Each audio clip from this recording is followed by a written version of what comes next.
ഉള്ളതെന്ന് ചോദിച്ചാൽ അതും എല്ലാവർക്കും അറിയാം. സിനിമ കാണുക മാത്രമല്ല, കാണിക്കുകയും അതിനെക്കുറിച്ച് എഴുതുകയും നമ്മൾ നിരൂപണം എന്നൊക്കെ പറയുന്ന ശാഖ വളരെ മോശമാണെന്ന് എല്ലാവരും പറയുന്നുണ്ട്. പക്ഷേ ഒരു കാലത്ത് ഞാനൊക്കെ സിനിമ കണ്ടു തുടങ്ങുകയും ഒക്കെ ചെയ്യുന്ന കാലത്ത് പോലും MF തോമസ് എന്നൊരു പേര് നമ്മൾ പലയിടത്തും കണ്ടിട്ടും കേട്ടിട്ടുമുണ്ട്.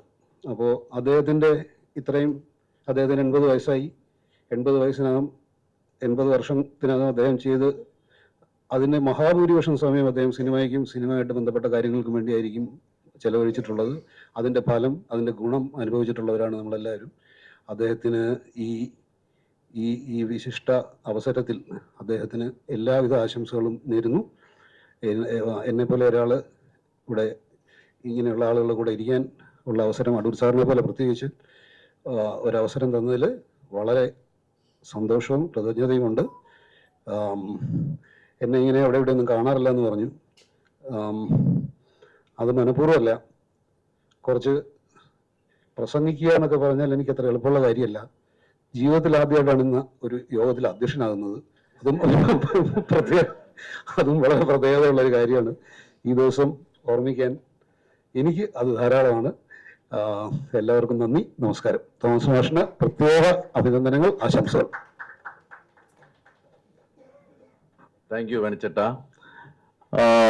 നമ്മുടെ പ്രിയപ്പെട്ട തോമസ് സാറിന്റെ പിറന്നാൾ ആഘോഷത്തിന് ഉദ്ഘാടനം ചെയ്യുവാനായി അടൂർ ഗോപാലകൃഷ്ണൻ സാറിന്റെ ചടങ്ങ് ഉദ്ഘാടനം നടത്തുന്നത് അടൂർ ഗോപാലകൃഷ്ണന്റെ സാറിന്റെ പകരം വെക്കാൻ മറ്റൊരാളില്ല എന്നുള്ളത് സത്യമായ ഒരു കാര്യം തന്നെയാണ്.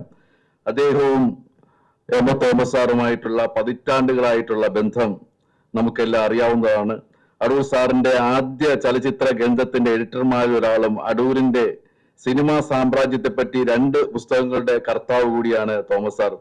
മലയാളികളെ നല്ല സിനിമ കാണാൻ പഠിപ്പിച്ച ലോകോത്തര നിലവാരമുള്ള സിനിമകൾ ഉണ്ടാക്കി നമ്മുടെ സിനിമയെ ലോക സിനിമാ ഭൂപടത്തിൽ പ്രതിഷ്ഠിച്ച അതുല്യ ചലച്ചിത്രകനായ അടൂർ സാർ ഇന്ത്യയിൽ സത്യജിത് റേയ്ക്ക് ശേഷം ഏറ്റവും അധികം വിശ്വപ്രസിദ്ധി ആർജിച്ച ഒരേ ഒരു ചലച്ചിത്രകാരനാണ്. ദാദാ സാഹിബ് ഫാൽക്കെ പുരസ്കാരവും JC ഡാനിയൽ പുരസ്കാരമടക്കം ഇന്ത്യയിൽ അദ്ദേഹത്തിന് കിട്ടാത്ത സമ്മാനങ്ങളില്ല. ചലച്ചിത്ര അക്കാദമി അധ്യക്ഷൻ, KR നാരായണൻ ഫിലിം ഇൻസ്റ്റിറ്റ്യൂട്ട് അധ്യക്ഷൻ, പൂനെ ഫിലിം ഇൻസ്റ്റിറ്റ്യൂട്ട് ഭരണസമിതി അംഗം തുടങ്ങി പല നിലകളിലും സിനിമയെ കൈപിടിച്ച് നടത്തിയ മഹാപ്രതിഭയാണ് അദ്ദേഹം. 80കളുടെ ചെറുപ്പത്തിലും കർമ്മനിരതനായി തന്റെ ഏറ്റവും പുതിയ സിനിമയുടെ ചിത്രീകരണത്തിനിടയിലും ഈ ചടങ്ങ് ഉദ്ഘാടനം ചെയ്യാൻ എത്തിയിരിക്കുകയാണ്. അദ്ദേഹത്തെ ഞാൻ ഈ വേദിയിൽ ഈ ചടങ്ങ് ഉദ്ഘാടനം ചെയ്യുന്നതിനായി ആദരപൂർവ്വം, സ്നേഹപൂർവ്വം, ബഹുമാനപൂർവ്വം ക്ഷണിച്ചുകൊള്ളുന്നു.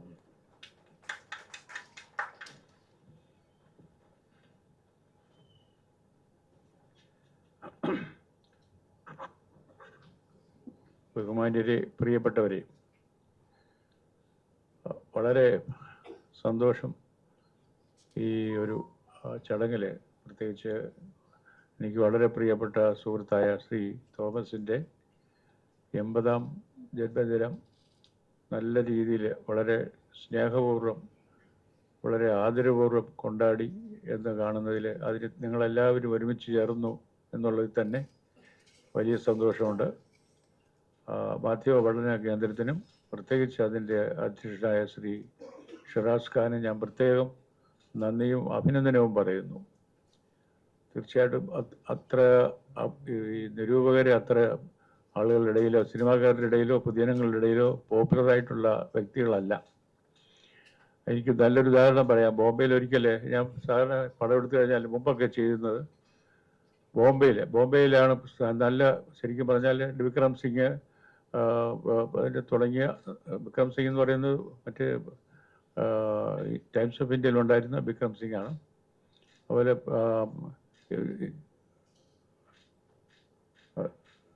ഇന്ത്യൻ എക്സ്പ്രസ്സിലെ പിന്നെ റിവ്യൂവർ ക്രിട്ടിക്കുമായിട്ടുണ്ടായിരുന്ന അദ്ദേഹത്തിൻ്റെ പേര് പെട്ടെന്ന് വരുന്നില്ല. ഇക്ബാൽ മസൂദ്, കറക്റ്റ്, ഇക്ബാൽ മസൂദ്. ഇങ്ങനെയൊക്കെയുള്ള പ്രധാനപ്പെട്ട, പിന്നെ ടൈംസ് ഓഫ് ഇന്ത്യയിലും മറ്റു പത്രങ്ങളൊക്കെ വളരെ നല്ല ഇതിനെപ്പറ്റിയൊക്കെ പഠിച്ചിട്ടുള്ള TMP നെടുങ്ങാടി ഉദാഹരണത്തിന്, അദ്ദേഹം മലയാളത്തിൽ എഴുതിയിരുന്നത് നാദിർഷ എന്നുള്ള പേരിലാണ്.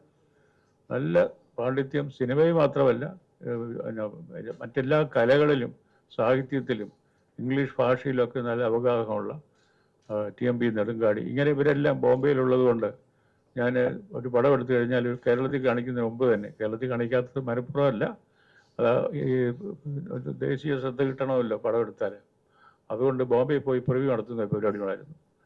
അങ്ങനെ ഒരിക്കലൊരു പടം കുറേ മലയാളികൾ എങ്ങനെയോ കേട്ടറിഞ്ഞ് വന്ന ഒരു മലയാളി, പിന്നീട് ഞാൻ മനസ്സിലാക്കുന്നത് അദ്ദേഹം നിരൂപകനാണെന്ന്. പടം കണ്ടിറങ്ങിയപ്പോൾ, ഏത് പടമെന്ന് ഞാനിപ്പോൾ ഓർക്കുന്നില്ല, പടം കണ്ടിറങ്ങിയപ്പോൾ പറഞ്ഞു ഞാൻ വധിക്കാൻ പോവുകയാണെന്ന്. എന്നോടല്ല, അവിടെ നിന്നവരോട്. ഞാൻ പറഞ്ഞു എന്നെ വധിക്കാനോ, എന്തിനാ, ദയാവധം വല്ലോ, ദയാവധം ആവശ്യപ്പെടുന്ന തരത്തിലുള്ള പണികളൊന്നും ഞാൻ ചെയ്തിട്ടില്ല, എന്തിനാണ് ഇത് വധിക്കുന്നത്? അല്ലെങ്കിൽ ഒരാൾ ഒരു നിരൂപണം എഴുതിയാൽ തീർന്നു പോകുന്നതാണോ നമ്മുടെ ഒരു ജീവിതകാലത്തെ പ്രവർത്തനം എന്ന് പറയുന്നത്? അങ്ങനെ അങ്ങനെ പറഞ്ഞൊരു ചുരുക്കം, നിരൂപകൻ അങ്ങനെ സിനിമ എടുക്കുന്നവരുടെ കൂട്ടത്തിലായാലും പൊതുജനങ്ങളുടെ ഇടയിലായാലും അങ്ങനെ വലിയ ശ്രദ്ധയൊന്നും ആകർഷിക്കാത്ത, ബഹുമാനമൊന്നും ആകർഷിക്കാത്ത ആളുകളാണ്. അതിൻ്റെ പ്രധാന കാരണം ഇവരെ പൊതുവേ തന്നെ വളരെ ഉദാസീനമായിട്ടാണ് സിനിമകൾ കാണുന്നത്. അവർക്ക് അങ്ങനെ ഒരു തോന്നുന്നില്ല, അവർക്ക് പഠിക്കാനുള്ള ഒരു വിഷയമാണെന്നോ ഇതൊരു ഭാഷയാണെന്നോ ഇതിന് സ്വന്തമായ ഭാഷയുണ്ടെന്നോ മനസ്സിലാക്കാത്ത ആളുകളാണ്. അവർക്ക് മലയാളത്തിൽ പ്രത്യേകിച്ച് കൂട്ടി എഴുതാൻ കഴിയുന്നു എന്നുള്ളത് കൊണ്ട്, പത്രാധിപന്മാർ ഒരു പക്ഷേ അങ്ങനെ ഒരു പങ്ക്തി വയ്ക്കുന്നത് കൊണ്ടും ഇങ്ങനെ എഴുതി പോകുന്നതാണ്. അവരിൽ തന്നെ വളരെ വ്യത്യസ്തമുള്ള ഒരു നിരൂപകനായിരുന്നു ചിരിക്കുന്ന പേരിൽ എഴുതിയിരുന്ന വാസുദേവൻ നായർ. അദ്ദേഹം തിരുവനന്തപുരത്ത്, കോഴിക്കോട്ട് നിന്ന് അദ്ദേഹം പോസ്റ്റൽ ഡിപ്പാർട്ട്മെൻറ്റിൽ ഉദ്യോഗസ്ഥനായിരുന്നു. തിരുവനന്തപുരത്ത് അദ്ദേഹം എനിക്ക് തോന്നുന്നു chief of the post office അങ്ങനെ എന്തോ ഒരു ജോലിയിലാണ്. അദ്ദേഹം ഇവിടെ വന്നിരുന്നപ്പോൾ അപ്പോഴാണ് ചിത്രലേഖയിൽ സ്ഥിരമായിട്ട് പടങ്ങൾ കണ്ടിട്ട് ഒരുപാട് ഞങ്ങൾ സിനിമയെ പറ്റി ചർച്ച ചെയ്യുമായിരുന്നു.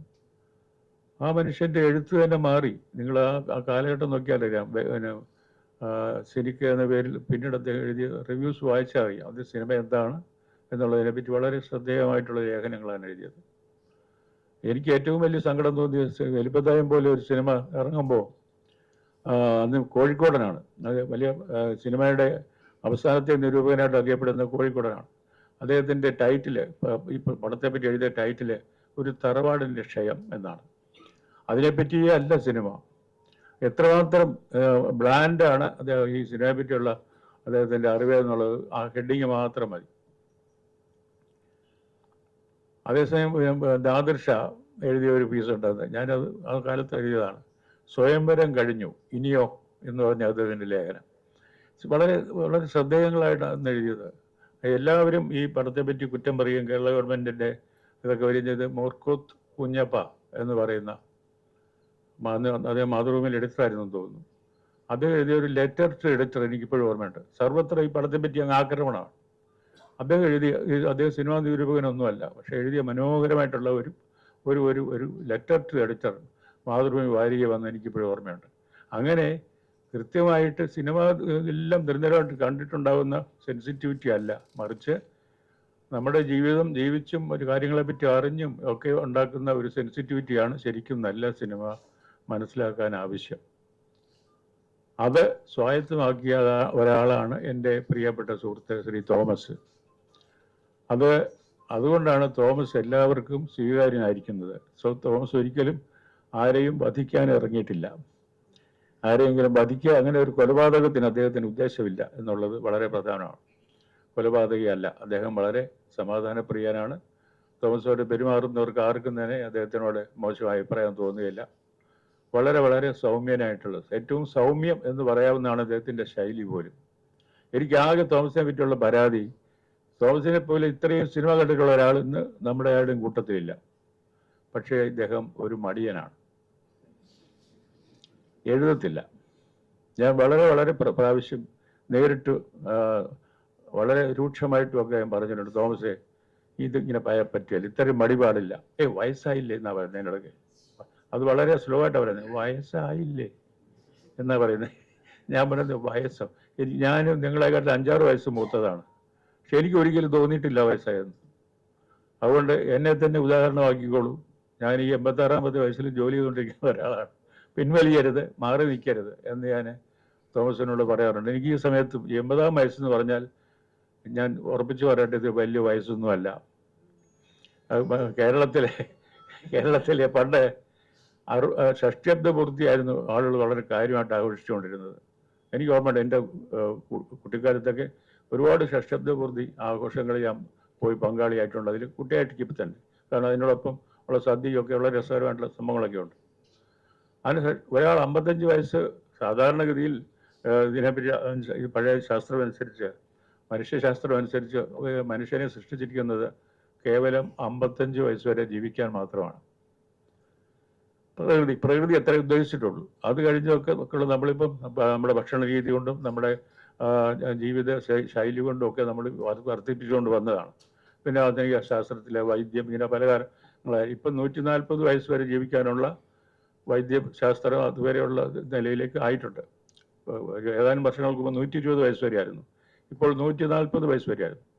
ഇപ്പോൾ അവർ റിസർച്ച് ചെയ്തുകൊണ്ടിരിക്കുന്നത് ഈ വാർദ്ധക്യം എന്ന് പറയുന്നത് ഒരു രോഗമാണെന്ന് കണ്ട് അതിനെ ചികിത്സിക്കാനാണ് അവർ നോക്കുന്നത്.